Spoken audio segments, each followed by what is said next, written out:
अस्सलाम वालेकुम नाज़रीन। 15 मई 2026 और दिन है जुमे का। इमरान खान साहब की रिहाई के हवाले से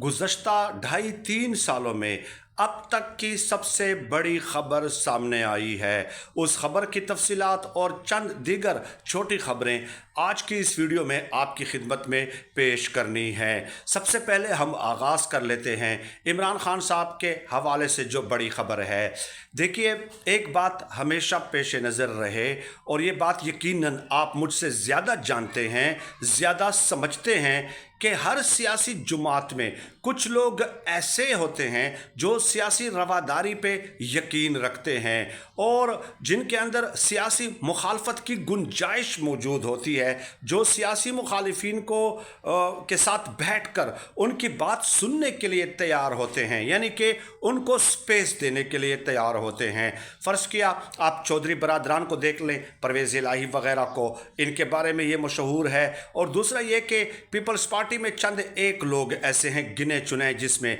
नदीम अफजल चंद साहब का नाम शामिल है, नून लीग में ख्वाजा साद रफ़ीक साहब का नाम शामिल है, वगैरह वगैरह। अब नदीम अफजल चंद साहब एक मोतबर नाम है मेरे नज़दीक, एक मॉडरेट नाम है पीपल्स पार्टी में। उन्होंने एक इंटरव्यू देते हुए ये कहा है कि इस साल के आखिर तक या इस साल के दौरान जो है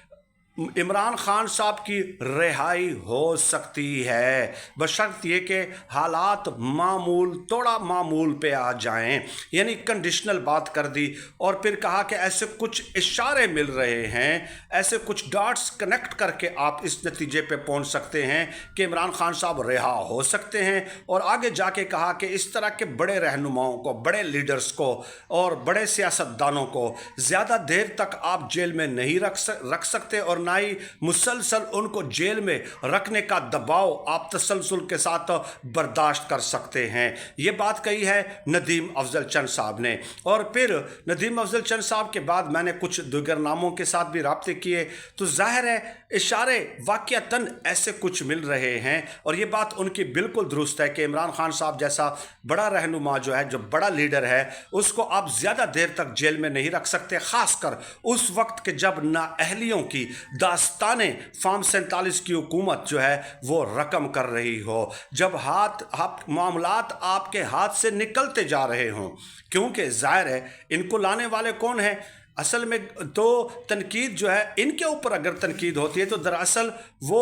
उन लोगों पे तनकीद हो रही है जो लाए थे इन लोगों को, तो इन लोगों से तो कुछ बन नहीं पा रहा। इसलिए जो पॉपुलर लीडर है, जो मकबूल लीडर है, जिसको अवाम में कबूलियत हासिल है, अवाम में पजीराई हासिल है, तो ये अपने ऊपर जो इनके ऊपर तनकीद हो रही है इस्टेब्लिशमेंट के ऊपर कि आप किन नाअहलों को जो है ना आपने सरों पर बिठा दिया है, तो अवाम का गुस्सा ठंडा करने के लिए ज़ाहिर एक ही शख्सियत है और वो है इमरान खान साहब। अब एक तो ये खबर नदीम अफजल चंद साहब ने दे दी और दूसरे चंद मोतबर नामों से मैंने रब्ता किया तो उन्होंने भी कहा कि बिल्कुल ऐन मुमकिन है, क्योंकि सुहेल अफरीदी साहब ने देखिए बयान दिया कि जनाब अगली मंगल तक हमें कहा गया है कि इमरान खान साहब को हो सकता है कि अस्पताल इलाज के लिए मुंतकिल कर दिया जाए। तो ये अगर हो जाता है तो ये एक CBM होगा, कॉन्फिडेंस बिल्डिंग मेयर्स होगा, तो इसको एक। और फिर दूसरी तरफ सुहेल अफरीदी साहब ने यह भी साथ धमकी दे दी कि अगर मुंतकिल नहीं किया जाता तो उसके बाद मेरा रवैया थोड़ा सख्त होगा।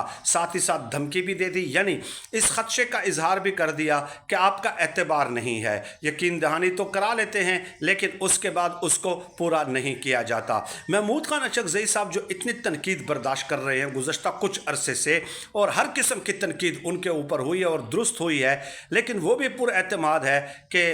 यानी कि कुछ हमें इशारे मिले हैं, कुछ इशारे मिले हैं, महमूद खान अचकज़ई साहब ये कह रहे हैं, तो वो इसलिए खामोश हैं और एहतजाजी तहरीक का अनाउंस भी नहीं कर रहे। तीसरी तरफ आप एक और बात के ऊपर भी गौर करें कि देखिए अडियाला के बाहर जब सुहेल अफरीदी साहब गए थे, 2 घंटों की तवील मुलाकात उनकी अलीमा खानम के साथ जब होती है तो अलीमा खानम बाहर आकर सुहेल अफरीदी साहब की तारीफ भी करती हैं, उनकी कारकर्दगी को सराहती भी है। तो जाहिर है ब्रीफिंग में उन्हें कुछ ऐसा बताया गया होगा कि जिसके ऊपर इमरान खान साहब की बहनें अगर इत्मीनान का इजहार करती हैं तो इसमें फिर कोई दो राय नहीं होनी चाहिए। आप सुहेल अफरीदी साहब पे सवालात उठा सकते हैं, महमूद खान अचकज़ई और तहरीक इंसाफ की पूरी क़यादत पे सवालात उठा सकते हैं, लेकिन इमरान खान साहब की बहनों के ऊपर कोई सवाल आप नहीं उठा सकते, उनकी वफादारी पे कोई सवाल नहीं उठा सकता। ये बात तो तयशुदा एक हकीकत है। तो इन तमाम डाट्स को अगर कनेक्ट करते हैं और अलीमा खानम के इत्मीनान को अगर कनेक्ट करते हैं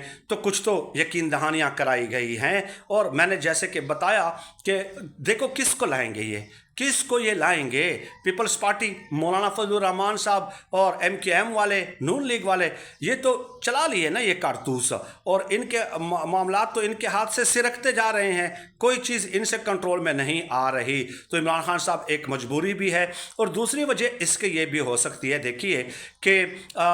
जितनी तरामीम करनी थी अपने हक में, जितना अपने आप को मुक्तदरा ने मजबूत करना था, अब 28वीं तरमीम और 28वीं के बाद 29वीं भी तैयार है, ये बता दूं आपको। तो जितने भी कानून साजियाँ हैं वो तो मुकम्मल हो जाएंगी, फिर ज़ाहिर है एक ही रुकावट होते इसके रास्ते में इमरान खान साहब। तो इमरान खान साहब आकर तो उनको फिर फ़ौरन ख़त्म नहीं कर सकते ना भाई, तो उसके लिए तो आईनी तरमीम के लिए तो बड़ा एक लेंथी प्रोसीजर चाहिए होता है। तो इसलिए भी फिर इमरान खान साहब को अगर बाहर निकाला जाएगा तो एक इत्मीनान होगा कि सारे मामलात कानूनी तरीक़ों से अपने हाथ में ले लिए हैं। अब एक तरफ तो ये है, लेकिन दूसरी तरफ अगर आप मेरी गुफ्तगू से ये तासुर ले रहे हैं कि मैं बहुत ज़्यादा पुरुमीद हूँ कि बिल्कुल इमरान खान साहब निकल आएंगे और 100% निकल आएंगे, तो ये उनके न निकलने का जो इम्कान है वो भी बहुत ज़्यादा हद तक मौजूद है। क्योंकि कुछ लोग ये भी कहते हैं कि शायद तहरीक इंसाफ ने एक मौसर हिकमत अमली बना ली है एहतजाजी तहरीक की, और खौफ मौजूद है, तो इसलिए ये एक ट्रक की बत्ती भी हो सकती है।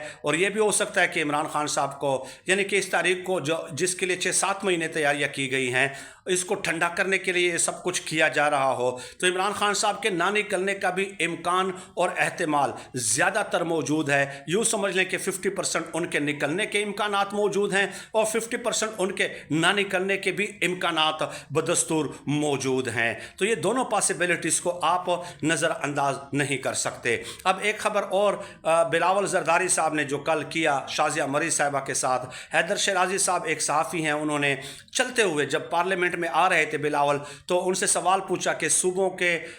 कट पे बात की जा रही है, 18वीं तरमीम रोल बैक करने की बात की जा रही है, इख्तियारात कम करने की बात की जा रही है सूबों के, तो इस पे आप क्या कहेंगे? तो बिलावल चलते बने और कुछ नहीं कहा। लेकिन फिर बाद में हैदर शराजी साहब ने बाकायदा ट्वीट करके बताया कि मुझे अंदर बुलाया बिलावल ने और कहा कि इस तरह के सख्त सहाफ़ियों को मैं इजलास में बैठने नहीं देता। इंतहाई अफसोस की बात है कि जो पार्टी अपने आप को जमहूरियत को चैंपियन कहती है और रही है, पीपल्स पार्टी का मिजाज नरम रहा है। मैंने खुद 20 साल मीडिया में काम किया है, मैं इनके साथ बहुत उठता बैठता रहा हूं, इनके रहनुमाओं के साथ बहुत नरम मिजाज के लोग होते थे ये। लेकिन इस किस्म का जवाब देना कि सख्त सवालात करने वालों को आप इजलास में नहीं बैठने देते, ये डिक्टेटरशिप है, ये आमिराना रवैया है, ये ख़ुद को अशरफुल मखलूक़ात नहीं बल्कि फुल मखलूक़ात समझने के मुतरादिफ है। और जिस तरह एक सहाफ़ी ने सवाल पूछा और बिलावल ने उनसे कहा कि मुझे नहीं मालूम कि आप किस वज़ीर की बात कर रही हैं, तो कर रहे हैं, सहाफ़ी से कहा बिलावल ने,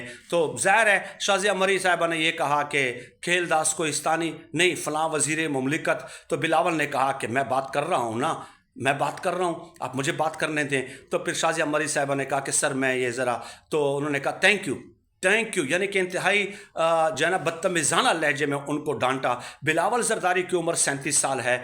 शाजिया मरी की उम्र 53 साल है, तो इस तरह भरे इजलास में सबके सामने बेइज्जती नहीं बनती। हाँ, बाद में आप डांट सकते थे कि आइंदा इस तरह नहीं होना चाहिए, जब कोई बात कर रहा हो तो एथिक्स का ख्याल रखें, ये कह सकते हैं आप बाद में, आप चेयरमैन हैं, लेकिन चेयरमैन होने का मतलब ये नहीं है कि आप अपने से बड़ी खातून की बेइज्जती करें और बड़ी महफिल में। ज़ाहिर है पूरी दुनिया में ये वीडियो जो है इस हवाले से वायरल हुई है। बहुत शुक्रिया।